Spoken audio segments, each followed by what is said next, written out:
Hello and welcome to tonight's webinar, Phantom Limb Pain, Do You Get It? My name is Felicity Thau and I'm a member of the Flippin' Pain team. Flippin' Pain is a public health campaign aimed at improving understanding of persistent pain, and we are hosting this event in collaboration with Finding Your Feet. Finding Your Feet are Scotland's leading amputee charity, and they support people affected by amputation and limb loss. A big thanks also to Slater and Gordon lawyers, whose generosity made this event possible.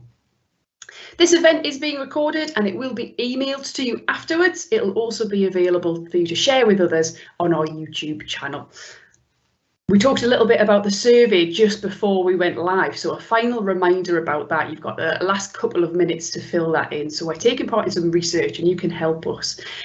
We are asking people to fill out the survey before they listen to this webinar and then again after the webinar, which we'll send you afterwards. So you can access that via the link which is being posted in the Q&A box. If you click on that, over the next couple of minutes, if you can fill that in, we'd be very grateful and you can help take part in some research in this area. So this evening's event, it's all about phantom limb pain and other sensations, and we'll be hearing from our own community pain champion, Professor Cormac Ryan. That'll be then followed by a Q&A session where we'll be joined by our panellists.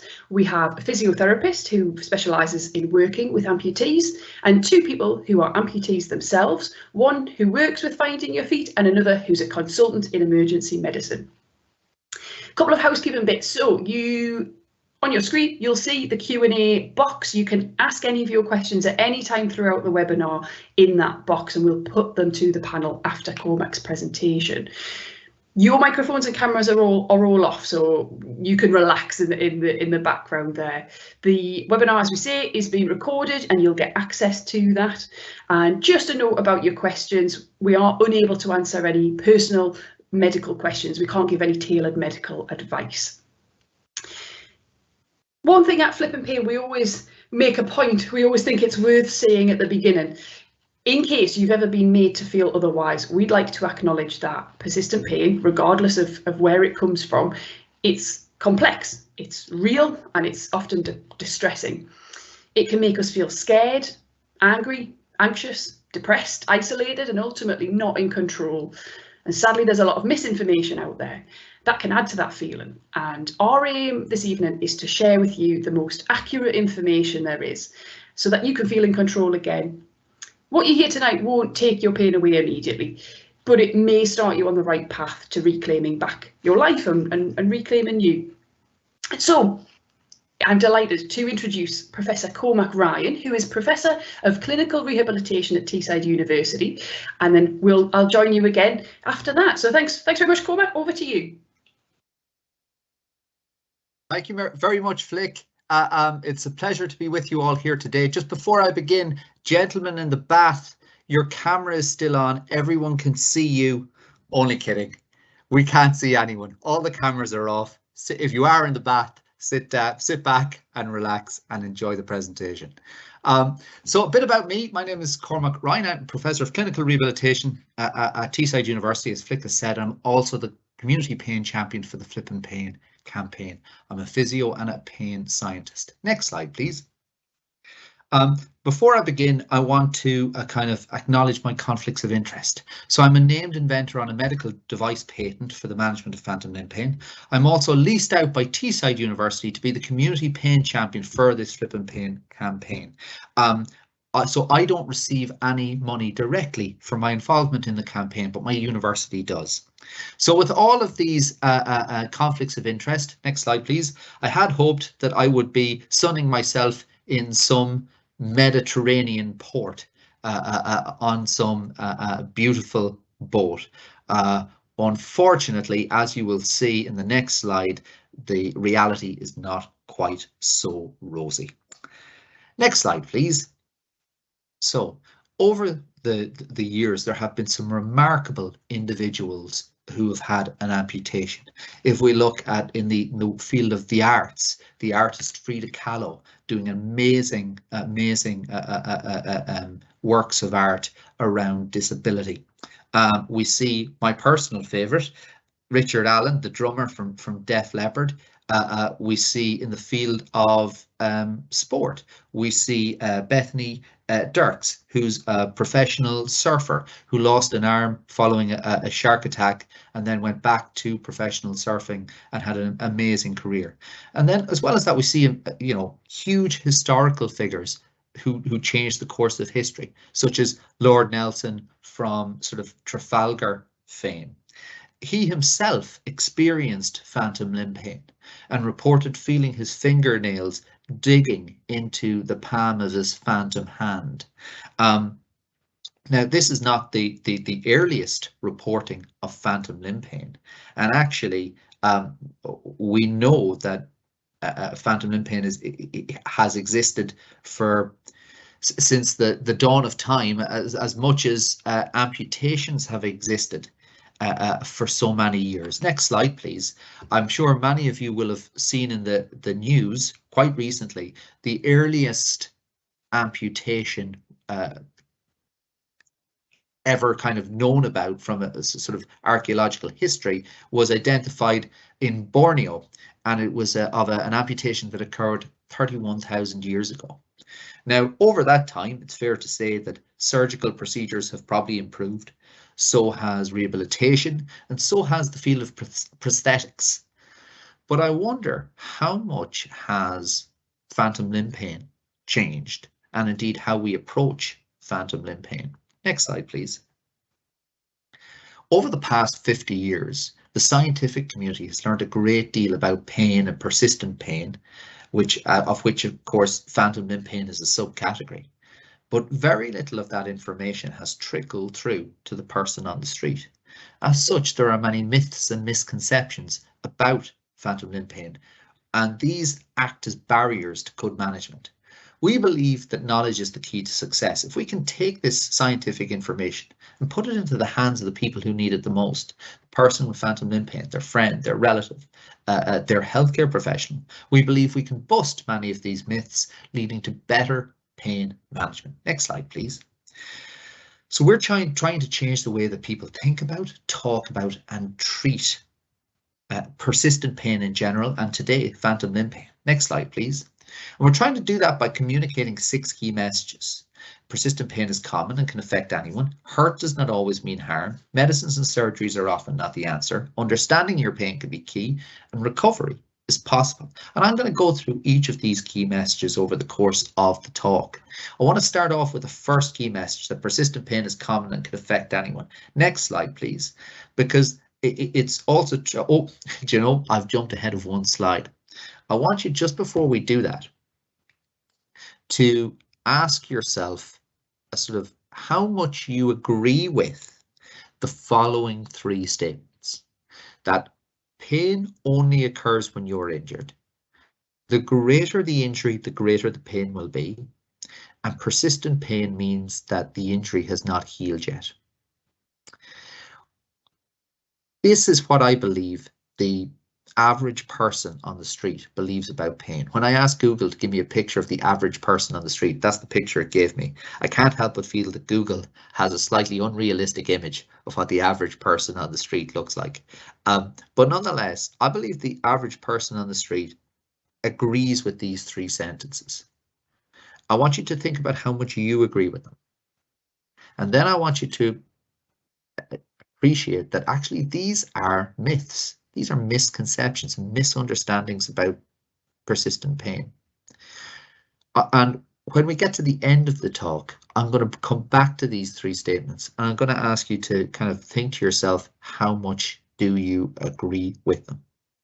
I've just seen in the chat from Kieran, he's one of our panelists, he's highlighted that it depends on what street you live in, whether these are realistic images of the average man on the street, which I like. Okay, sorry, carry on. So 6 key messages. Next slide, please. So pain is common and can affect anyone. Next slide, please. And phantom limb pain is common and affects almost everyone with an amputation. So this was published by Stankovekius in the year 2020, and they found that 76 to 87% of people who have had an amputation experience phantom limb pain at some point in their lives. For some people, it will be mild and short-lived. For others, it might be quite severe and indefinite. It varies hugely from person to person. Because pain is invisible, it can be quite an isolating thing because you think you're the only one who has it. But actually, chances are, if you're amongst other people who have had an amputation, they will be going through a very, very similar experience. And indeed, people who don't have amputations, but just experience persistent pain in general, 30 to 50% of the UK population experience persistent pain. Persistent pain is actually an extremely common condition, and it's quite a unifying experience, even though to the individual it can feel quite isolating. That's why it's so important to talk about your pain with others. Next slide, please. So that first key message is nice and brief, but I'm now moving on to the two key messages, which are slightly longer. The second one is hurt does not always mean harm. What do we mean by that? Next slide, please. It's really nicely emphasized by this next slide. So this is a picture of a builder, and this was reported in the British Medical Journal. It was a case study published in 1995, one of the most respected scientific journals in the world. The builder jumped from one platform to another, and as he did so, a 6-inch nail went up through his boot. He was in absolute agony. He was rushed to accident and emergency, where they gave him some really strong painkillers like fentanyl, but it didn't have any effect. They brought him into the operating room, cut off his boot. What they found was, miraculously, the nail had passed between his toes. There wasn't a scratch on this guy. He was completely uninjured. Yet he was in terrible, terrible pain. Hurt does not mean harm. You can have terrible pain with little or no tissue injury. Next slide, please. And the reverse is true. You can have terrible tissue injury with little or no pain. This is another case study published in the journal Injury Prevention, another scientific journal. And in this one, a gentleman came into accident and emergency reporting headaches and dizziness. When they scanned him, what they found was, well, that's what they found. It turned out that he had come home a little tipsy, fallen over, and when he woke the following morning, he could find the handle of his favourite knife, but he couldn't find the blade. No prizes for guessing where it was. 2 days later, they removed the blade and he left, relatively unscathed. But it was a beautiful example of how you can have significant tissue injury with little or no pain. Next slide, please. Now you might be thinking to yourself, okay, these were freak accidents to individuals who are totally unlike me. They're not like normal people. And that's why I always show this slide of Felicity, or Flick, who is the compere. I almost always say au pair for today. She's not an au pair, she's a compere for today's event. And this is a picture of her x-ray following walking the dog. It was her father's dog. I can't remember the name of the dog, so I always make it up. Today I'm going to call him Bongo. And she was out walking Bongo. Bongo saw a rabbit. He went for the rabbit, pulled her over. She heard a crunching sound and felt nauseous, but she experienced no pain, and actually didn't experience pain the days afterwards either, which is quite unusual. But that's her x-ray, clearly showing a collarbone fracture. It's a perfect example of tissue injury with little or no pain at the time. Next slide, please. Finally, for this section, I want to talk about phantom limb pain because it's a perfect example of the disconnect between tissue injury and pain. In phantom limb pain, and everyone on this talk will know this, you experience pain in the limb that you no longer have. If tissue injury equals pain, how can you experience pain in a toe that you don't have? And in contrast to the previous experiences, where they're quite individual cases, As we've already alluded to, the vast majority of people who have had an amputation experience phantom limb pain to some degree. So actually, you're unusual if you do not have pain in the limb that you do not have. It's a really, really common thing. Hurt does not necessarily mean harm. Pain and injury often hang out together, but they are two separate things, and over time they move further and further apart. Next slide, please. So how is this possible? It's all to do with the third, and I would argue most important key message. That is, everything matters when it comes to pain.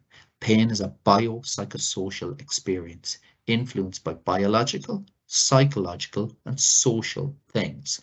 But to talk about it, I'm not going to talk about pain. I'm going to talk about vision and how our visual system works. Because what we see is a biopsychosocial experience influenced by biological, psychological, and social things. Next slide, please. Okay, I want you to take a look at this cube. I've circled two squares. The one at the top should appear brown. The one at the side should appear orange. They should not appear to both be the same color. Next slide, please. When we put a white cover over it, what we find is those same two squares now both appear to be brown. They both appear to be the same color. The side square seems to have changed from orange to brown. Now, I can guarantee you that I haven't changed the color of those squares. The only thing that's changed is the white circle around it. Now, I'm sure many of you in the audience will not necessarily believe that illusion. So I always try and do this, and sometimes it works over the screen, sometimes it doesn't. I'm gonna struggle to get it to work, but here we go. This is the same. This is a Blue Peter version of the same illusion. With the white covers over it, hopefully you'll see that that looks brown and that looks brown. Now, as I take the cover over it, and hopefully it'll stop appearing and disappearing, which is always a challenge. Is it there? Is it back? Is it not? Do you know what I'm going to do? I'm gonna take out the background, and hopefully you'll just see my living room. Now, we look at this. This looks brown. This looks orange. Clearly not the same color. Now, if we put this over it, those same two squares, one looks brown, the other one looks brown. Hopefully that's convinced you. It works much better if we're there in person. But nonetheless, I'm going to try and go back to my snazzy background. Here we go. Okay, so how does this illusion work? Next slide, please. It's all to do with how our visual system works. Light reflects off images in the surrounding area, goes in through the lens of our eye, and is projected onto the retina at the back of the eye, where it stimulates receptors called rods and cones, which convert the light energy into electrical energy, send it via the part of to the optic nerve to the part of the brain that deals with vision. Now, I want you to imagine that in there is a little girl called Sheila.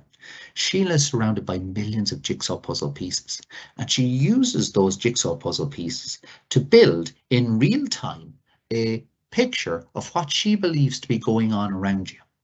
And that is what you see. So don't think of vision as an input to the brain. Vision is an output of the brain. It's a creation of your subconscious mind. And yes, of course, it's influenced by the light information coming in, but it's also influenced by previous experiences, expectations, beliefs, attitudes. Everything matters when it comes to what you see.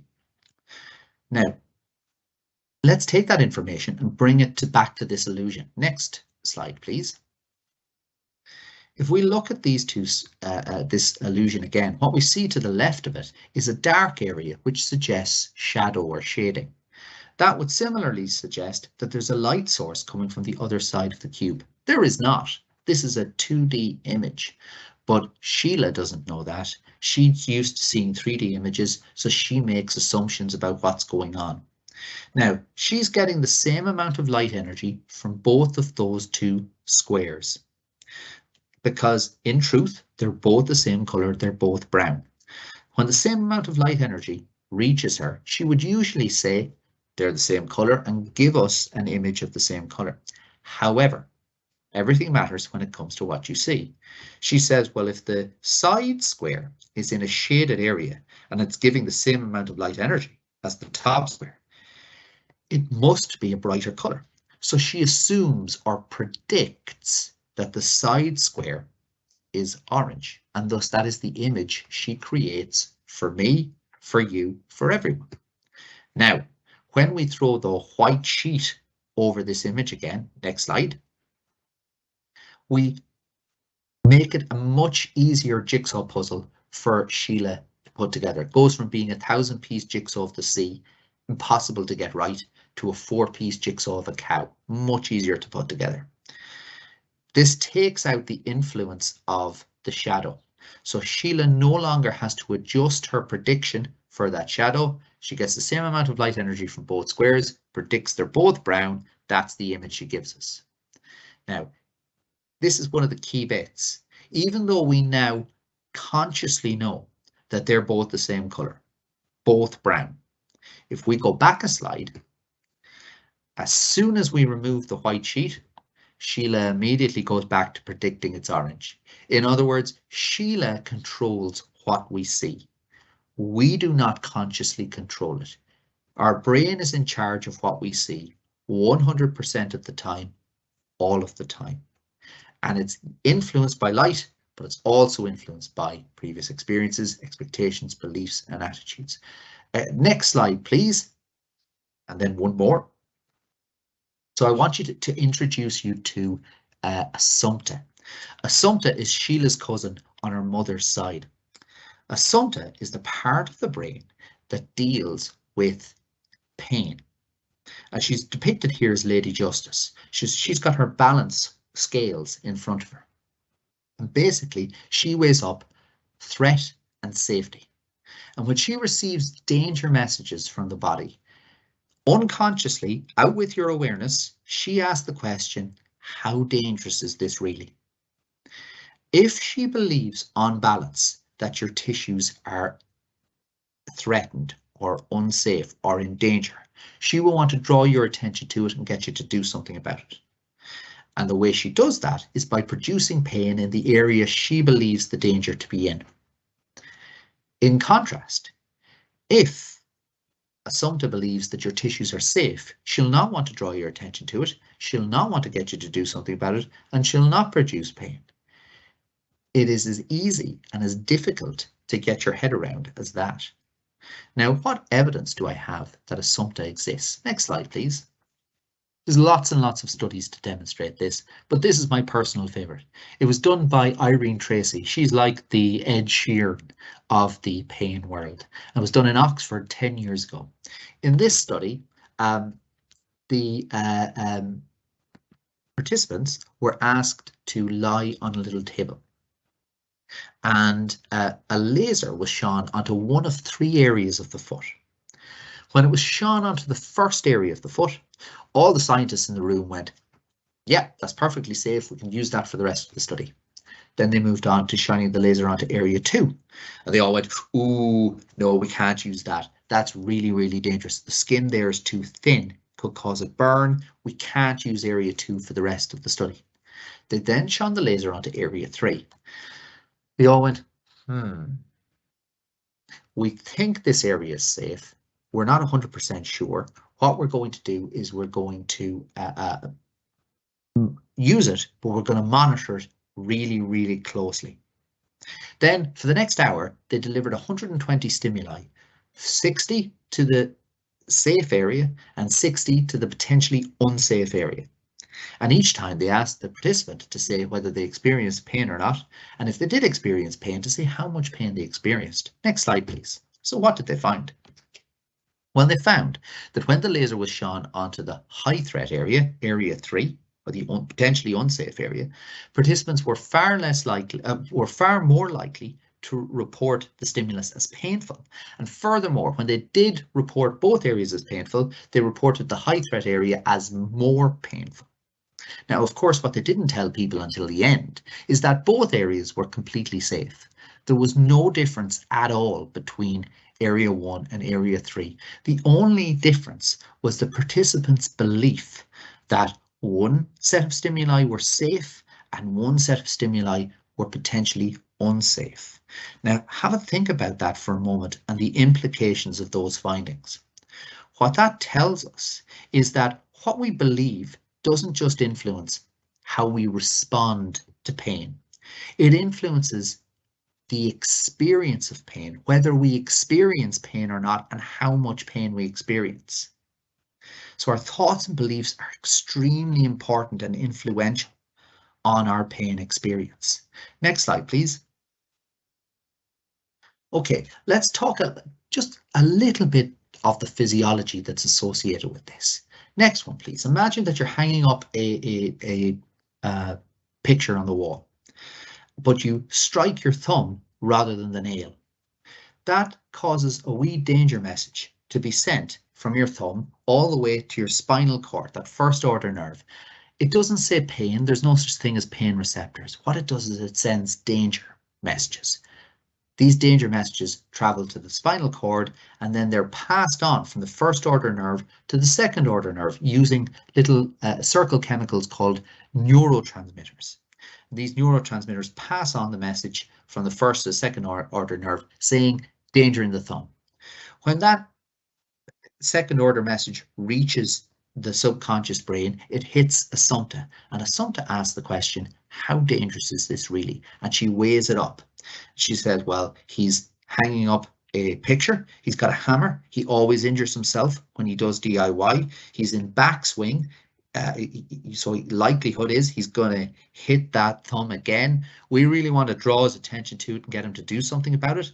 Let's produce lots of pain in that area, and that will get him to act. That all happens in a split second, out with your conscious awareness, until the experience of pain. Then the conscious you becomes aware of it, you handsome devil.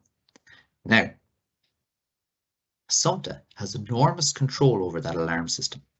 You don't control it, but Assumpta does. Assumpta, if she believes the amount of danger messages coming up does not accurately reflect just how threatening and dangerous the situation is, she can send down excitatory messages, which actually increase the amount of danger messages coming up your spinal cord. If Assumpta receives even more danger messages, she's likely to believe the situation is even more dangerous, likely to want to draw your attention to it and get you to do something about it even more, and thus likely to produce even more pain.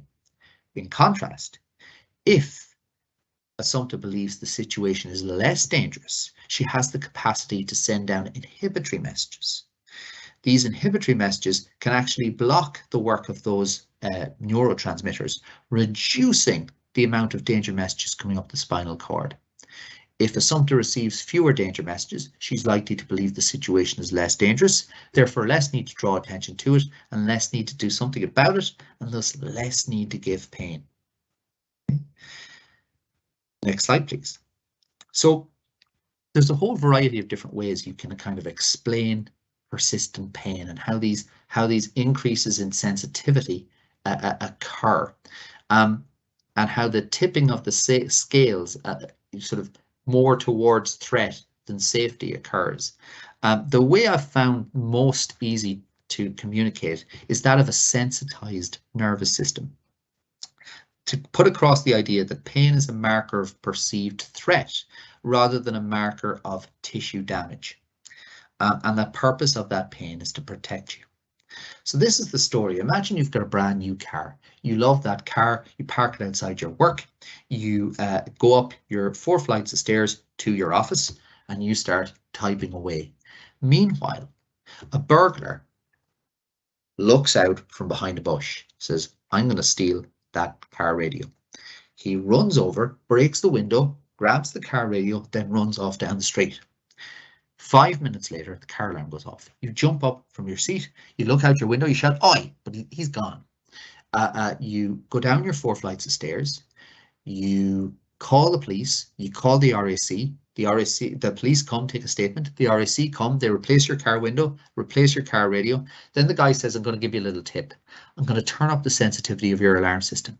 Now, the next time someone tries to mess with your car, they're going to get a rude awakening." You say, "Thanks very much." Go back up your 4 flights of stairs and you start typing away.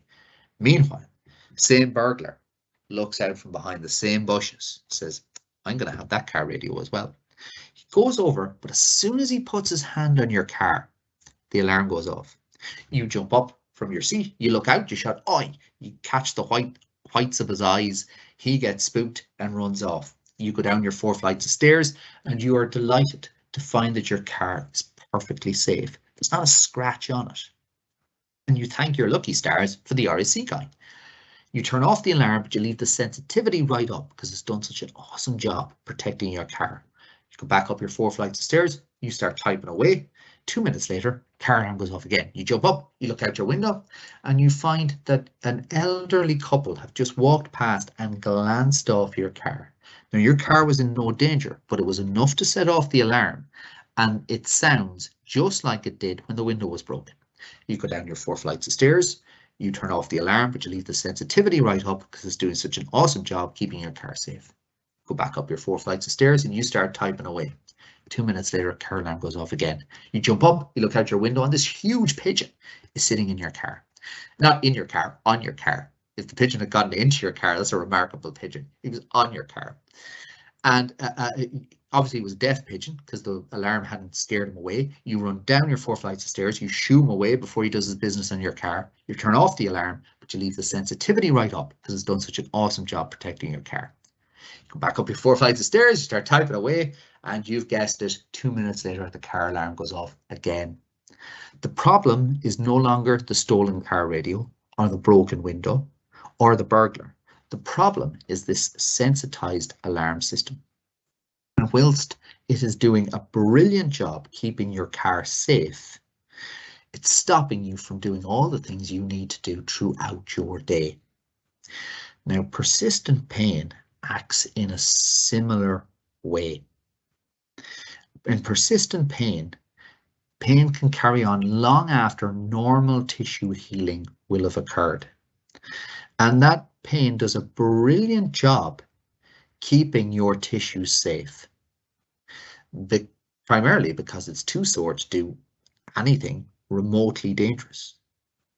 The downside is that pain stops you from doing the myriad of different things that you want to do to live a sort of enjoyable, happy, and sort of fulfilling life, I guess. And it's hopefully you can see the overlap between those two things, the alarm, the sensitized alarm, and the persistent pain. The purpose of pain is to protect you. And you might think to yourself, well, why do we have such an alarm system? Would it not be much more sensible or useful to have an alarm system where the pain comes on when you're injured and goes away when you're not injured? And I can understand that point of view. However, think to yourself about the reversing sensors on a car. How useful would those sensors be if they didn't come on until after you hit the wall behind you? That wouldn't be a particularly useful system. They come on to keep you safe, to prevent injury, to prevent harm. That's essentially how we're designed and how pain works.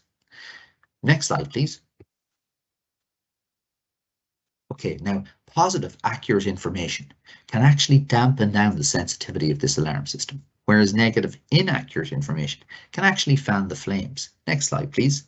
I'm going to take the example of persistent back pain here. You'll find that I dovetail between talking about persistent pain in general and talking about phantom limb pain. And that's because persistent pain in general is one big group, and there are subgroupings underneath it with their own peculiarities and differences, such like phantom limb pain, but they share a lot of commonalities also. And as such, we can learn a lot about phantom limb pain by looking at pain stories and pain signs from other conditions and vice versa. So this is a story about someone with back pain. Imagine you go into your GP and you say, I've got a really sore back. GP says, why don't we scan you? They scan you, and the scan shows disc degeneration. The GP says, well, your back pain must be because of your disc degeneration. How bad does that sound? Think about the words disc degeneration and what that conveys. I think for many it brings up things like bone on bone, degenerative condition, wear and tear, never going to get any better. It's just going to get worse and worse.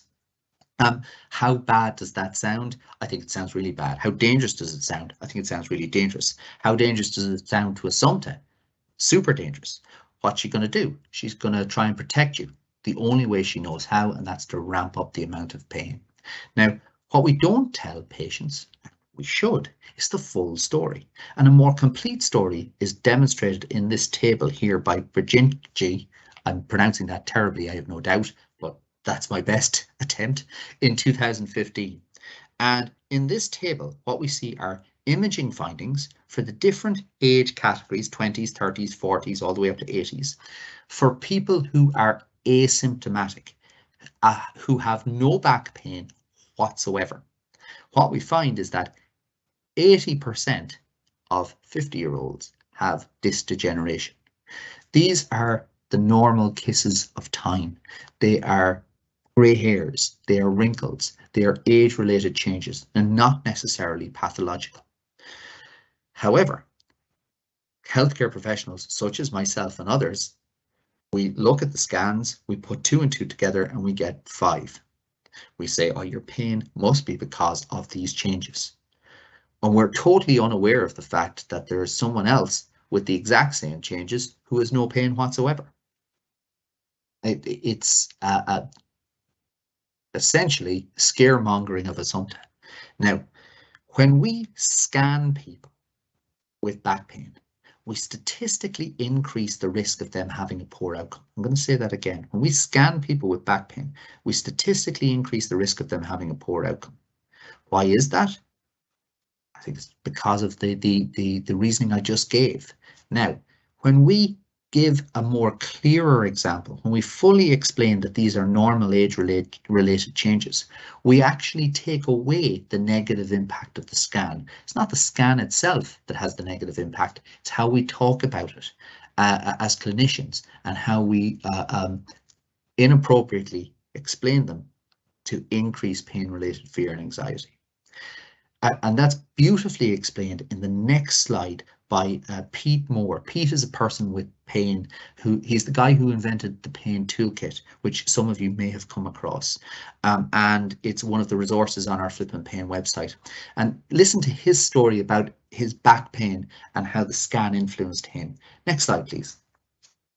I did actually get to have an MRI scan, and it showed up that I had degeneration of the discs in my lower back. It's the 2 lower vertebrae and 1 in the centre.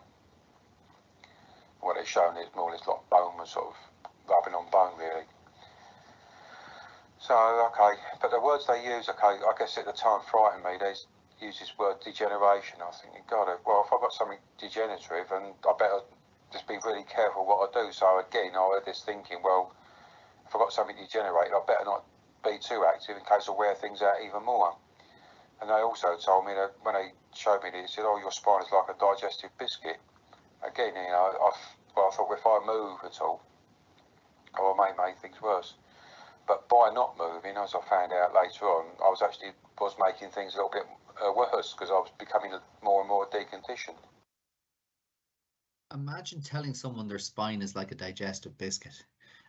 Next slide, please. It's a perfect example of negative, inaccurate information. The healthcare professional couldn't even use a robust biscuit like a hobnob or something with a bit of steel behind it.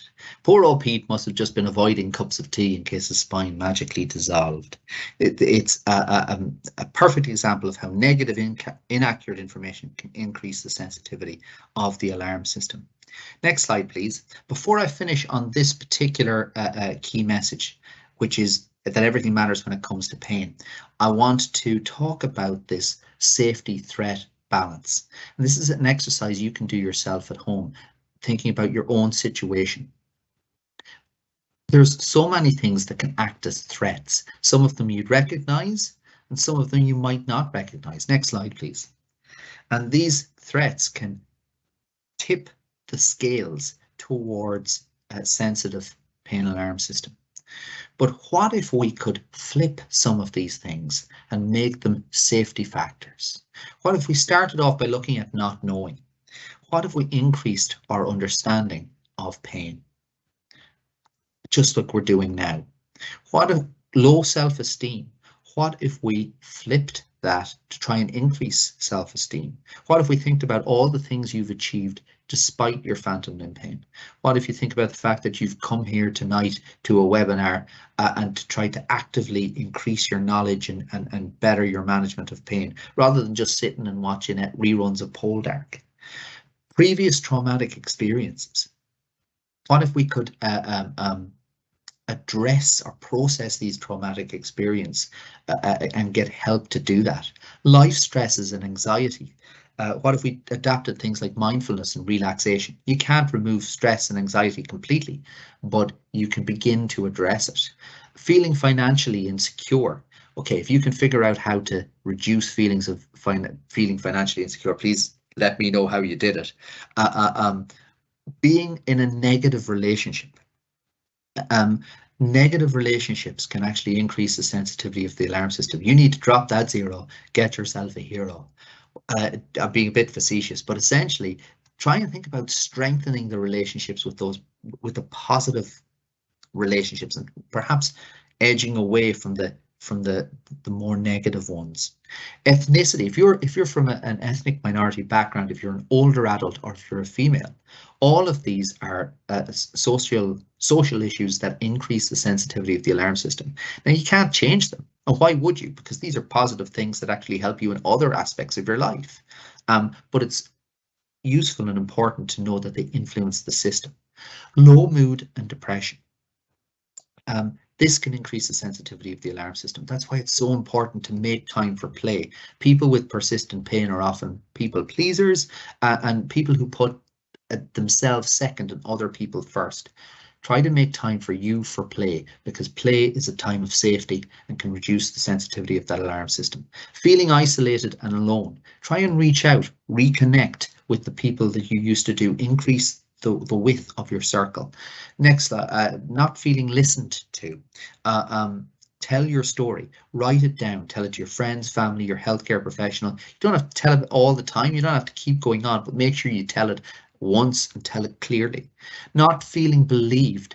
All pain is real, as Flick said at the start, and if we understand modern pain science, we can understand how pain can be experienced despite the fact that the limb isn't there anymore. It used to be that people believed that people who have had an amputation were making up their pain. We now know that's 100% incorrect, untrue. We now know that all pain is real. We now know that phantom limb pain is very, very real as any other pain. Hopelessness. Recovery is possible. I'm going to talk about that a bit further down. And then inaccurate negative diagnosis, just like we saw for Pete. Instead, what we need are accurate positive diagnosis, such like phantom limb pain. That is the diagnosis that you would give. Next slide, please. Okay, 3 key messages. Oh, I forgot this one. Really, really important.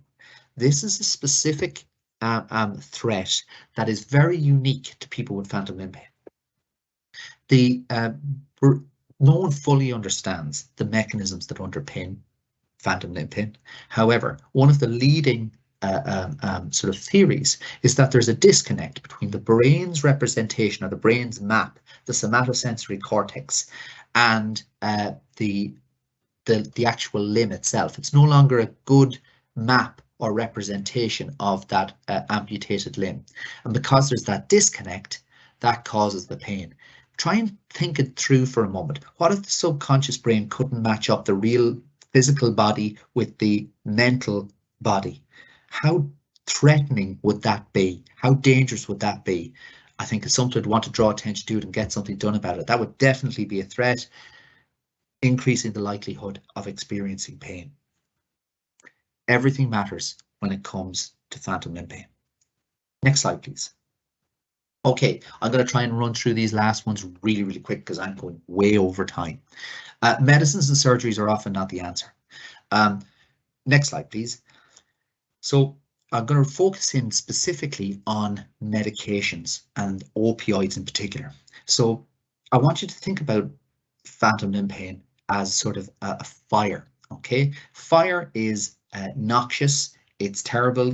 It's too hot. You want to get away from it, and that's regardless of what's causing the fire. But they're all bad.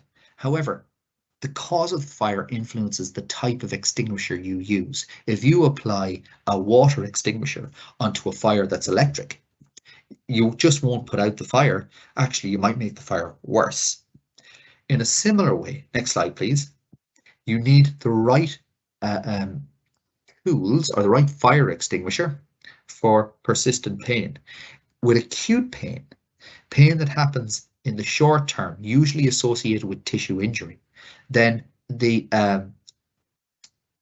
opioids can be extremely useful. So if I undergo surgery tomorrow, then please give me lots and lots of opioids because they can be really effective at that time. However, over time, over the weeks and months, the mechanism causing that pain changes. It shifts away and we get this sensitized alarm system being the problem. Opioids are really bad at working on that. For the average persistent pain person, they're effective to the level of 7% compared to a placebo drug. 10% is a minimally clinically important difference. 7% is not even at the races, yet they still come with loads of side effects. Next slide, please. So persistent pain, a persistent phantom limb pain indeed, is currently predominantly handled through pharmacological mechanisms, yet there's limited evidence to support the effectiveness of these treatments, and they're associated with lots of side effects. And guidelines encourage us to move away towards more active physical and psychological therapies. And if you think about how pain works, that makes absolute sense. But if you don't understand how pain works, it doesn't. Next slide, please. Okay, so we're moving on to our last two key messages, that understanding pain is key and recovery is possible. So we'll go to the next slide, please. This is data given by Professor Lorimer Mosley, who's a professor in Australia who treats people with persistent pain in general. And it's data from hundreds and hundreds of patients who've gone through his clinic. They all receive a pain education like this, but then they receive a smorgasbord of active physical and psychological therapies as well. This is people with a variety of different pain conditions, from back pain to endometriosis and everything in between. On average, they had pain at 5 out of 10 and had it for 6 years or so when they entered the clinic. Next slide, please. What they found was those who had flipped their understanding away from the old biomedical model that hurt equals harm towards a more biopsychosocial model that everything matters when it comes to pain. After the first month, their pain hadn't changed really at all, but at 6 months, it had began to reduce, and at 1 year, it had reduced quite a lot. Next slide, please. In contrast, those who didn't change their understanding, their pain levels remained unchanged.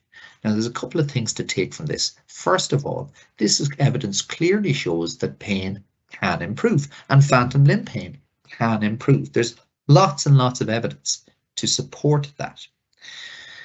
It also suggests that how we understand pain can influence our recovery. Now, a key factor here is you could say, oh, blame the patient because they didn't flip their understanding. That's not what we're saying here at all. In fact, what we're saying is we as clinicians need to do a lot better at helping to change that understanding. The failure is very much on the clinician side, not the patient side. Another thing to remember, of course, is that this is not a randomized controlled trial. So those people may have improved for some totally other reason apart from flipping their understanding, but it provides interesting evidence nonetheless. Next slide, please. Now, I talk about recovery being possible, but remember, recovery is different for everyone. For some people, recovery is a reduction in their phantom limb pain. For another one, it's being able to go back to work despite their phantom limb pain. For others, it's just feeling better in themselves despite their phantom limb pain. It's different for everyone. Next slide, please.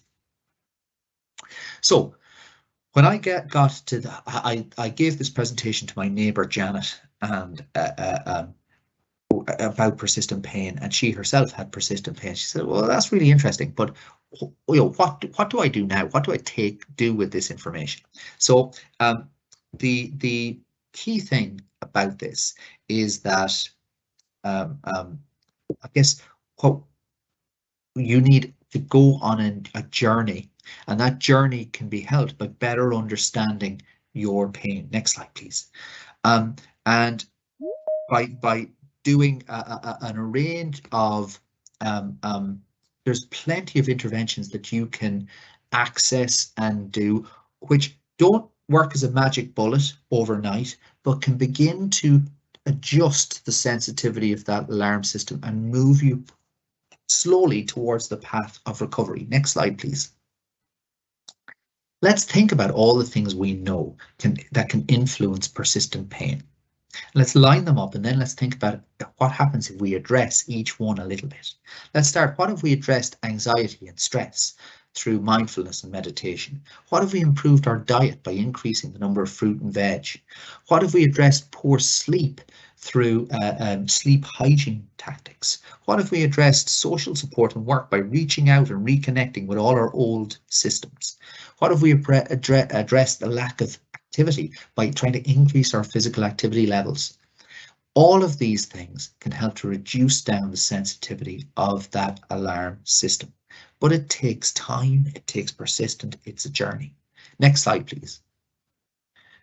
Right, finally, I want you to think about those three statements. Pain only occurs when you are injured. The greater the injury, the greater the pain will be. Persistent pain means that the injury is not healed yet. I want you to think about those three things, those three myths, and think to yourself, how much you still believe them. Hopefully you've moved away from thinking they're absolutely true towards the idea that, well, maybe they're not so true, because they are indeed myths. Next slide, please.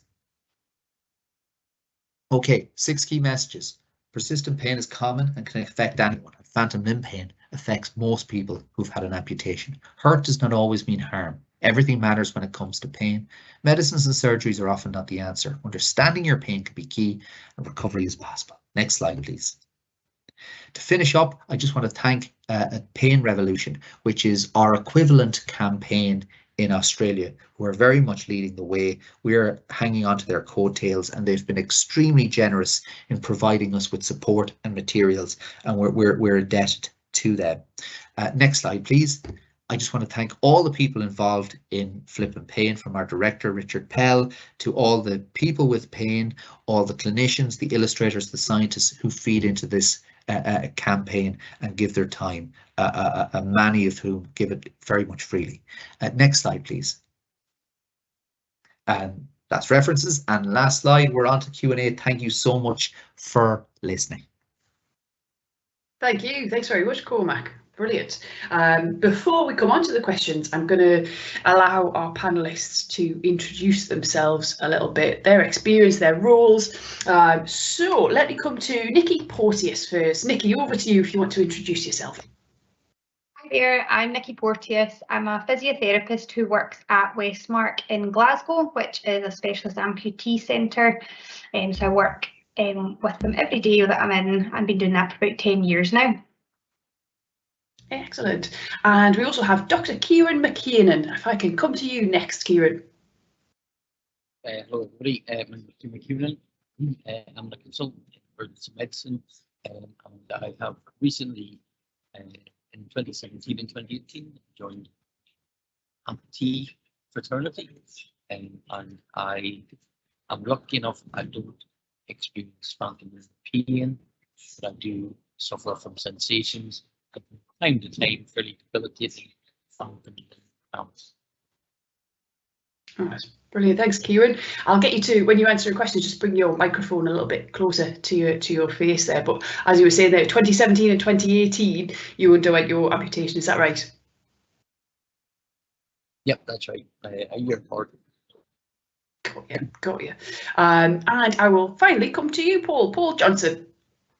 Hi there, I'm Paul. Been working for a Finding Your Feet charity for 4 years now, and I've been an amputee for about 8 years. So I'm a double above knee amputee, and I don't have too much issues with phantom pains. I've had a wee bit that I can talk about from the COVID jags, and recently with my most recent COVID jag, I've actually, through doing some mind muscle connection, I've actually didn't get any phantom pains off of my most recent one, which was quite something. That's definitely something we'll come back to there. It's an interesting phenomenon. There's a really good question in the chat that I want to clarify quickly, really. We're talking about phantom limb pain. Some people will be experiencing phantom pain or sensations, phantom finger pain, for instance, so not the whole limb. Kieran, you had a story to tell about this, I believe. Let's clarify an answer to that straight off. Yeah, I mean, it would still be termed as a phantom limb pain, and I think as Cormac had alluded to a little bit earlier, that it doesn't need to be the size of an injury. So I have a colleague who unfortunately lost his left ring finger, a common occurrence if you keep your ring on and don't tie it up. And the phantom pain he had in that digit or limb was really debilitating. And highlights in that he was also a medic, and the basic advice he got from his hand surgeon friend who had removed the finger was keep hitting it until your brain realizes it's not there. Keep hitting the finger that had been amputated. The stump. Fair enough. But as you say, that it is still classed within the realm of phantom limb pain, even if it is a finger, a digit, or something smaller than the whole limb. Excellent. We also have a question about things that can impact your experience of pain. Now, Cormac, you did mention initially that everything matters when it comes to pain, and I guess everything matters when it comes to phantom limb pain as well. Let's take this first one. So I'll come to you, Cormac, and then I'll also ask Paul and Kieran's experience of this. If you're unwell or you're sleepy, that seems to increase this person's phantom limb sensations. Why is that? It's a really, really good question. I think there's no one amongst us who hasn't had a sort of flu and sort of gone to bed and just felt really achy. And the idea is that our immune system kicks in to protect us, and that immune response, it plays a big role in increasing the sensitivity of our alarm system. So but of course it's pretty short-lived. So the idea being that if you're unwell, because that immune system is in kind of overdrive, it can increase the sensitivity of that alarm system. Does that make sense? There's another way of looking at it, of course, is just on the simple idea of threat and safety. Anything that's potentially threatening or increases the organism's feeling of being unsafe can increase the sensitivity of that alarm system. And of course, the two are mixed together in terms of as an explanation. But again, that's a reason why we might feel greater degrees of pain when we're unwell. And I guess your tolerance to most things is reduced when you're tired or under the weather, let alone to threat, you know, yeah, tolerance to annoying voices and things like that. So I think this is a good place to bring in Paul's experience. We talk about when you're feeling unwell, when you're feeling under the weather, or in your case, when you've just had your COVID jab. Do you want to share your experience of phantom limb sensation? Yeah, absolutely. So just listening to you speak there, Ryan, I was thinking like immune system alarm bells ringing. It's that makes a lot of sense then for why I had no idea why I got phantom limb pains after every COVID jab, actually. My memory's awful. It's either 3 or 4 of them that I've had, and for the first and second nights while having other flu symptoms, I also just had phantom limb pains, like pretty much the worst that I've had, really. All night, every like 5-10 seconds, it was just stabbing pains, shocking pains and stuff. And then with my most recent COVID jab just a couple of weeks ago, so I've been working on for the last couple of months just trying to improve my mind muscle connection with basically rolling my toes into a ball and doing little stretches and things with just kind of wiggling my toes about and increasing that connection. And I've really not had generally much phantom pain, but then especially after the COVID jab, expecting to have it and just having nothing at all, it was quite something. And I'm quite glad to be away from that and not have to have dealt with that, because I was really not looking forward to the jab for that specific reason, but as well as knowing that I need it. Yeah, it's interesting that it happened. Yeah, different experience with different jabs. But as I say, yeah, adds to that. Everything matters when it comes to pain and phantom limb sensation. Nikki, I'll come to you. Have you anything to add, having worked with people with amputations? Hi there. Yes. What you're saying there about feeling sleepy or tired, very commonly patients will say to me, as soon as I go to my bed or as soon as I try and relax at night, everything just seems to get so much worse. And a lot of that can be down to the fact you're not as distracted. You know, during the day you can watch the television, you can read a book, you can talk to your friends, but at bedtime, you know, you have to lie there and you become a bit more aware of your body and what's happening, and often that's when it can get worse. So similar to what Paul was saying, there's lots of sort of mindfulness, relaxation, graded motor exercises that can be helpful to people, that possibly your physiotherapist or something locally might help with, or sometimes it can be trial and error with lots of different techniques that are available. But being open to how your pain is and how it impacts and trying to do something is a really good starting point. Excellent. Thanks very much, Nikki. Just as a reminder to anyone, if you are watching, the Q&A box, if you click, you may need to click on a icon in the toolbar to open that up, but then you can put any questions that you have into there. There was another element to that question. So if you're feeling unwell, if you're feeling sleepy, that can increase symptoms. Cormac, I'll come to you. Somebody also has asked, their menstrual cycle impacts their experience of pain. Is that something that can happen? Oh, a difficulty unmuting there. So this is a really interesting area, and it depends on what you read, essentially. The menstrual cycle obviously influences the hormone profile.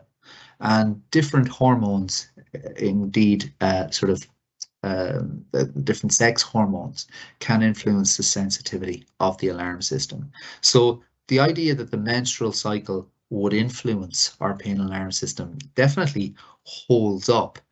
The science as yet kind of clearly demonstrating which phases are particularly more problematic, let's say, I think is a bit less clear, but can it influence? Absolutely. Excellent, thank you.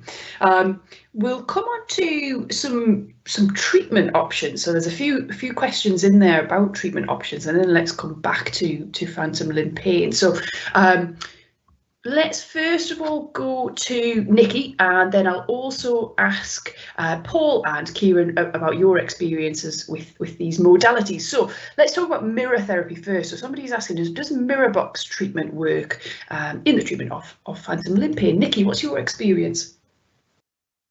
So mirror therapy is one of my favourite go-to techniques. I have had really astounding results with it. But I use it in conjunction with other things. So you can start, depending on where the patient's at and how they're feeling, and obviously after an assessment we can start a wee bit more cautiously looking at different images of feet and trying to help them understand that pain before putting them in front of the mirror, because it can be very powerful. For those who've never used it before, you would put a mirror, if you were below a lower limb amputee, you would put the mirror between your legs, and when you see the reflection of your remaining leg in the mirror, it looks like you have your two legs there. From there, you can do a variety of exercises. You can have a therapist massaging that leg, doing certain movements, and essentially what it does is trick the brain into thinking the leg is there, but it also can reassure the leg and dampen down these sort of alarm bells that Cormac's been talking about, and that sensitivity, and trying to reassure the body and say things. I often tell my patient to look and try and reassure the brain to start to deal with that these movements aren't causing harm or any injury. So I've had some really nice results with patients. I've been accused of being a witch when I cured when their pain disappeared using the mirror. It is quite a powerful concept, and I have to be very cautious depending how happy someone is or how accepting or how long it's been since I've had their amputation, because it is, like I say, a very powerful tool to see your two limbs there again when you've been missing them. So it can be quite an emotional experience for patients. So it's good to get guidance from a therapist before you try it necessarily yourself. And there are other steps that are earlier steps that we can do to try and build up to that scenario so that you can prepare yourself. But yes, it is something that is used quite commonly in practice and can be really useful. Brilliant, and it sounds to good effect as well. That's brilliant. I'll come to Kieran and Paul. Paul, let's come to you first. Is that something you've ever used or come across people within finding your feet that it's been useful for? Yeah, so I'll speak for myself first. As a double amputee, I can't unfortunately do that for myself. And Kieran's nodding away, agreeing in the background. Because if I look into the mirror, it's just either my stump on either side or my prosthetic leg. But yeah, definitely I've heard of quite a few amputees in here, some of the ones that we support, finding great benefit from mirror therapy. Brilliant. Yes, I absolutely right. Yeah, that is a contraindication to using the mirror box therapy if you don't have an opposite limb to use within the mirror. Some other inputs that people are mentioning, and some saying it's been very useful, are the more meditative types of treatment. Let me just see if I can find the comment from Colin, who is an above knee traumatic amputee of 38 years. He's been doing mindfulness for 10 years, and it's changed his relationship with phantom limb pain. He has and still does get quite bad phantom limb pain, but breathing and mindfulness works for him most of the time, he says in brackets. Nikki, can I come back to you on that? Is that something else that you use? Yes, that's something that we use within the graded motor imagery programme. So the second stage is often sort of visualisation, where without the mirror you still try to visualise your full body and completeness. Cormac showed earlier the picture of the funny image of the man with the huge hands and the huge feet, which represents our body. So what you're trying to do there is complete that image through sort of like a body scan. I do often with my patients, from one side to the other, try and get them to see where their limb, what position it's in, what it feels like. And then I just sort of layer up my treatment from there and do a sort of relaxation with it, which can be really lovely. And obviously it's much more useful if you don't have a mirror to just pop between your legs wherever you happen to be to do the mirror therapy. So in the middle of the night, if you're really sore, it can be nice just to run through that scan. I've recorded my lovely voice on a phone so that people can do the body scan with me doing all the speaking about it, and to sort of use the words that they're comfortable with. And then I try and say, get yourself in a relaxed situation, make yourself feel comfortable, put it in a positive light, put on music that makes you feel happy. Imagine you're sitting on the beach with a cocktail in your hand, just to try and get that positive energy, because it can be really exhausting when you know you're going to go to bed and feel sore, or you're coping with that every day. So it can be really tiring, and it's really hard to try and tip that back the other direction and start to get positive experience from it. So using some mindfulness and relaxation is a really great way to work on that. Brilliant. I'll come to Cormac on why that might be. What is it that mindfulness and relaxation does to, say, a sumpter? Well, I think I totally kind of agree with everything that Nikki has said there. The idea that things like mirror therapy, things like relaxation, mindfulness can help to reduce the sensitivity of the alarm system. And the way I imagine it is simply those approaches, they all try to reduce threat. They all try and increase feelings of safety. Where in the case of the mirror therapy, the idea is you're trying to reduce that disconnect between the brain's representation and, in this case, the visual input coming in, so there's a better match between what the brain kind of the brain's map and the information coming into the brain. And if you can reduce that disconnect or that difference, that should make Assumpta feel safer and thus allow her to kind of better balance up her weighing scales. If you think about things like relaxation and mindfulness, they help to kind of dampen down the sympathetic system and increase the parasympathetic system, that sort of relaxation system, that sense of that kicks in when we're safe, when we're not under threat. It dampens down that fight or flight system. All of these things slowly edge the organism that is you towards, I guess, a feeling of a safer, being safer. That's how I kind of understand it. Yeah, that makes sense.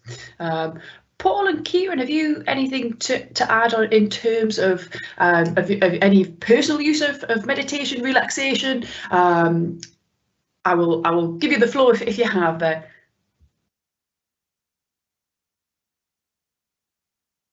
Yeah, Kieran.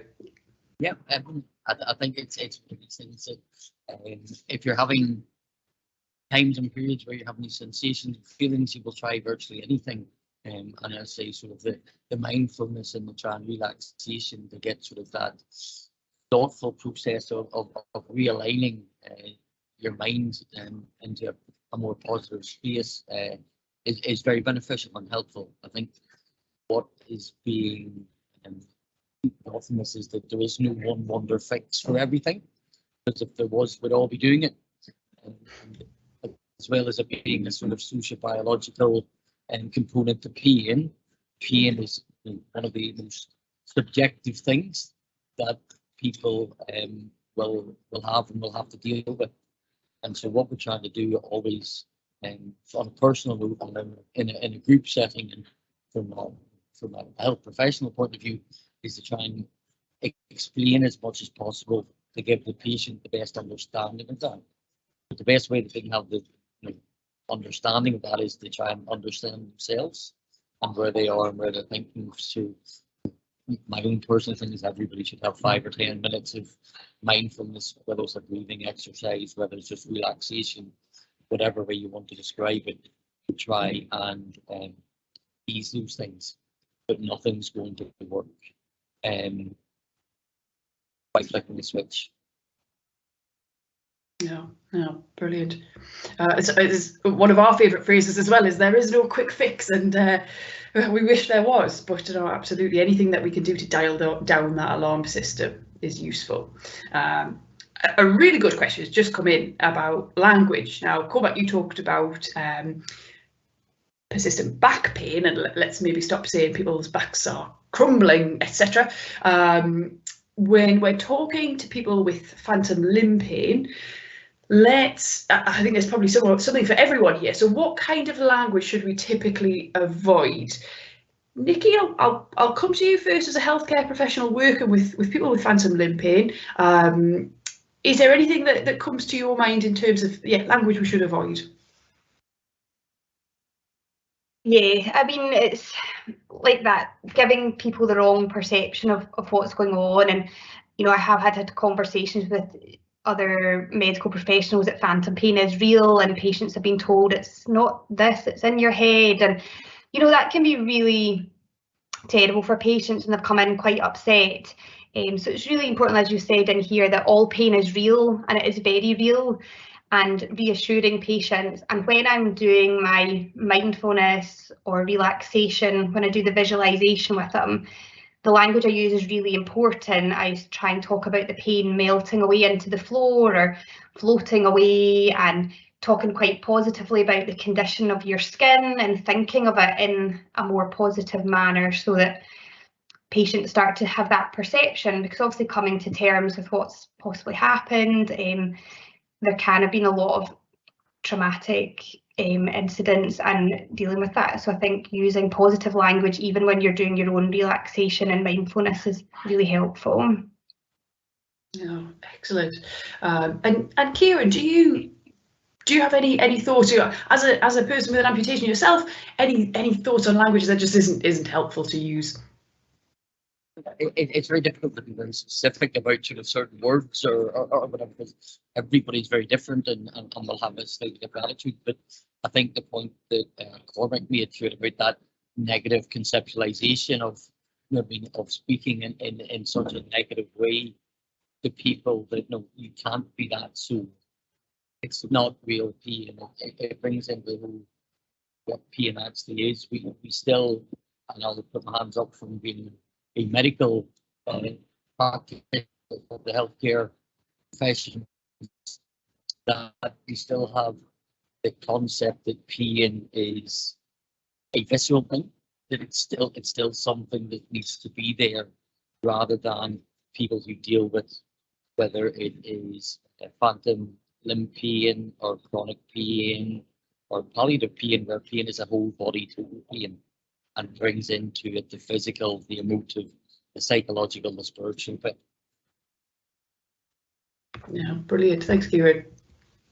There's I'd be interested to know, Cormac, in terms of the research when it comes to phantom limb pain, how much does your past experience of pain pre-amputation predict or forecast future pain? So say, for instance, if somebody has had chronic leg pain because they had type 2 diabetes and they had a neuropathy, so they lived with pain for 10-15 years, and then that led to their amputation, does that put you at more risk? And then I also, on the flip side of that, if you have a traumatic injury that leads to the amputation, an accident, and your threat levels are really high at that moment, can that play a part? Let's talk about chronic pain first. So yeah, I can certainly answer the first one in a fairly straightforward way. The evidence is pretty clear that having pain prior to your amputation increases the risk of you having phantom limb pain. That's fairly clear cut. The difference in terms of having let's say a traumatic amputation rather than a planned amputation, I'm less clear about that, to be perfectly honest, and I'd open that to my panel colleagues, whether there's a difference there in that or not.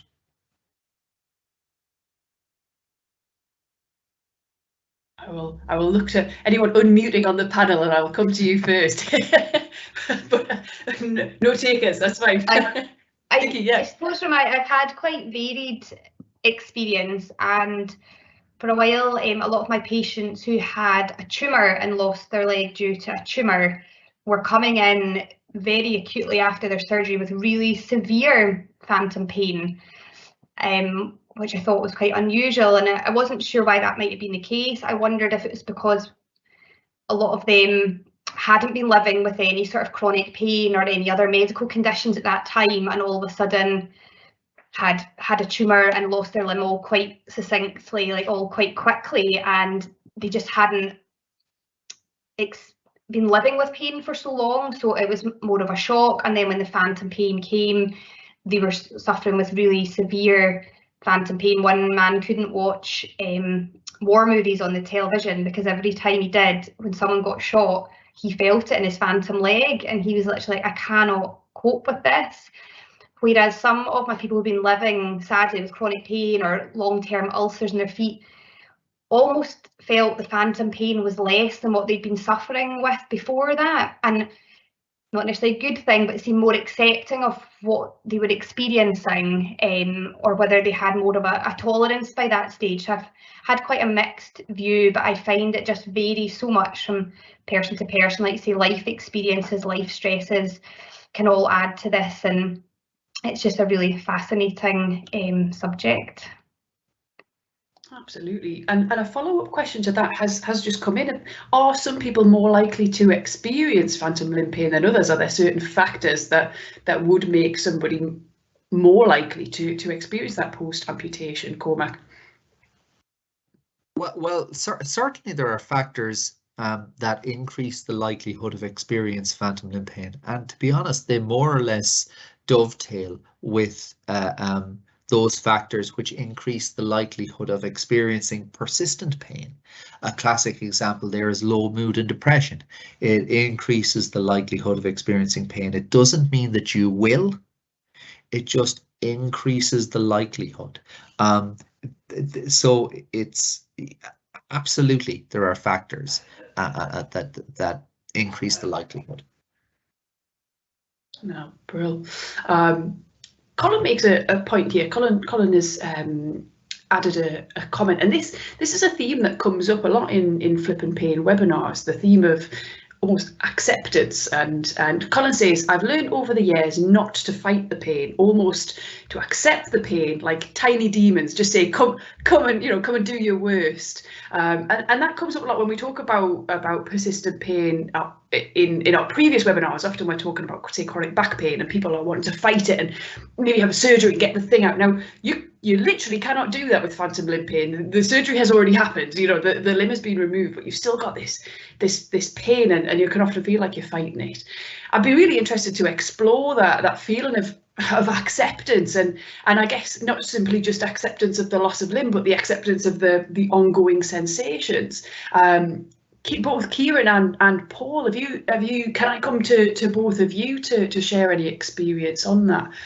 Paul, do you want to go first? With the ongoing experience, I've really not. So I've not been too bad with it, to be honest. But yeah, I might actually pass this over to Kieran. I think I've been relatively lucky, especially in the last couple of years, other than the COVID jabs. But yeah, I think I'll pass this over to Kieran, if you don't mind. No problem. Kieran, I'll come to you. Yeah, I think it's that perception as well of you would like to say that you fought it and you won and sort of you beat the demon or you beat the pain. But if we all know, if you have a disagreement with someone, it never ends well. You're more likely to move on and shake hands at the end of something if you have some good negotiations and good communication skills. And you can almost maybe break it down that way, of rather than just going like two rams headbutting with the pain. If I'm going to defeat you, I'd say potentially accepting it in small doses, and again that's a lot of the subjective bit to it of to say I'll have lots of small battles on a day-to-day basis that I will hopefully sort of take more steps forward than backwards. So I think it probably might well be beneficial, but I think it's like all of these bits that if you go headstrong into something, it's never going to end well. No, thank you for that. Thank you for sharing that. And Nikki, I'll come to you as well. This must be something that you see in the people that you treat. Well, we often hear people having that battle, and some try and say, I try and tell my leg it's not there anymore, and things, and trying to have that inner battle with themselves. But sometimes, say, when you know that the pain's coming, it's about preparing yourself for that, and just sometimes changing your routine. Like, again, often patients get anxious about going to bed at night because they know that's when the pain starts to get worse. So before they even go to bed, their alarm bells are going, their anxieties are getting heightened, already their body's going on high alert. So quite often I just chat to people about changing that bedtime routine, trying to do, like Kieran was saying, some relaxation or mindfulness before they go to bed, and try and tip that the other way so that they are changing that scenario. Because as soon as those stresses come up and you're battling it, actually what Colin was saying, just accepting sometimes and then trying to manage that and bring all that alarm bells down and try and dampen that down can be really helpful. Oh, excellent. Nikki, I'll also ask you a question that has come in from someone who works at an amputee centre. And I'll also check in with Kieran and Paul if either of you use prostheses. So this person works at an amputee centre and they have some people who experience phantom limb sensations. So it's not pain, it's the phantom limb sensations where they feel their ankle or their toes or their feet only when wearing that prosthesis. And is that something that you see quite often? It is, and actually I see that as a really good thing. And the more complete image they can have of their limb that's been amputated, I find really helpful, particularly for when they're walking and for their balance. If they've got the sensation of everything, then I think that's really positive for their experience, rather than just feeling they're walking on nothing and just completely walking on their prosthesis, which is essentially walking on a stilt. If they have some of that inner body perception of where their foot is and their toes, then I think that's a good thing. But it's really common, and I just reassure patients that's good, and the more complete it can be. But it is worth checking what position they're in, because some patients can feel their leg, but it's maybe in a twisted position or distorted. And if you can try and work with them to get their foot in the same position as their other foot, can be really helpful for that and helping managing phantom pain as well as sensation. Excellent. Paul and Kieran, is that something you've experienced at all? Paul? Yeah, so I've actually, when I have quite a good connection with the ground actually, with my prosthetics. So when I'm walking, I can really feel my heel striking the ground, rolling over my foot and then coming off of my toes. And I actually think that kind of connection really helps me kind of know where I am in space. I mean, I trip a lot, I'm a double amputee, but at the same time, being able to coordinate is actually a lot easier because I have that connection. And actually recovering from trips is a lot easier because of that connection as well, and just knowing where you are in space. It's amazing, really. It's amazing. Kieran, any thoughts to add there as well? Yeah, I mean, I think my most common experience is that of sensations. Paul was talking a little bit earlier about doing his sort of toe rolling. The issues I had from an anatomical point of view beforehand was that I always curled and clamped my toes up. But even now, I am sitting curling my right index toe as we speak, and I can feel it exactly the same way as it would have been if I had it. And Paul and some of the audience and attendees out there, if they are amputees, there's nothing, I want to say worse, there's lots of worse things. But you think that if you don't have any feet, that you wouldn't get annoyed by that, you having a really wet sock feeling in the rain, or if you walk in a puddle. But you walk in a puddle and your sock is wet and you take it off, you have that squelchy feeling. You walk on a beach and sand between my toes, I used to hate and freak out by. But still now, if I take my sock off and there's sand in it, I will have felt that there and known it was there. I can't explain that.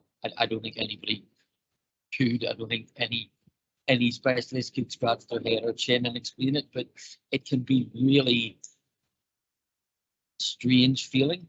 But I think for healthcare professionals, it's having an awareness that lots of the people that we personally treat and how that, you know, I am in literally the same prosthesis as them, is that these things happen, and it's an acceptance of it, but it's a reassuring them that it does happen.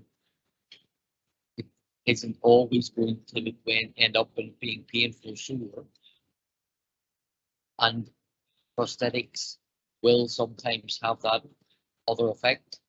The other flip side is if you get really bad pains where you hadn't beforehand and you wear prosthetics, is to take them off, give your legs a good rub, and pop them back on again fresh. Excellent. Thank you very much, Kieran. It's just a fascinating thing to hear people's experiences of. We are very, very near the end of the webinar, but I think an important question has come in at the bottom, and Nikki, I'll come to you on this. We probably only have time for one input. But this is something that comes up often in our persistent pain webinars, that sometimes when the pain is so bad, it's really impossible to do any of the things we've suggested in terms of relaxation and meditation and acceptance. And no wonder. I wondered if you had any advice for this person for when things just feel like the pain is just so bad, I just can't get to any of this.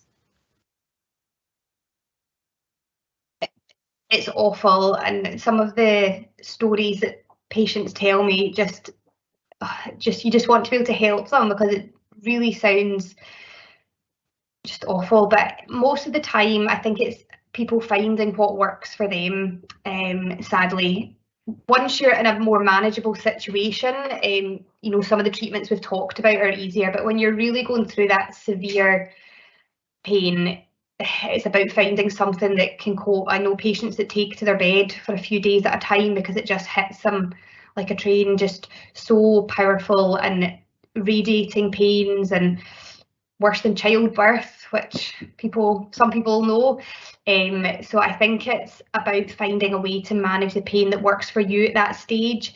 But again, speaking to a health professional who works with people who had amputations can be really helpful, because they know some of the techniques that work, whether that is having relaxation mindfulness, whether it is using TENS machines or various items that might work for you, and working through them. I did have one man who he got bedridden a few times a year with his phantom pain, and I showed him mirror therapy when he had no pain, didn't really have much to convince him on this quite abstract subject, and he phoned me up being like, it was amazing. I used to just take painkillers, go to my bed for 3 days, have to be signed off work. And he said, now when I get like the niggly feeling, I do some relaxation with the mirror, and he's like, it just goes away. It just helps manage everything. The threat levels go down, and I just can manage it now. And he was an amputee for 20 years before he came and spoke to me, and I really wasn't overly convinced in myself that necessarily it was going to work. So I think it's just a bit of trial and error, unfortunately, until you find something that helps you, and then trying some of the techniques more longer term so that it doesn't get to that extreme level, which you can't guarantee how that's going to happen. Like Paul said, getting his COVID jag, he never thought that was going to flare everything up, but it's just putting things in place so that if these situations arise, you've got some tools in your box to work through.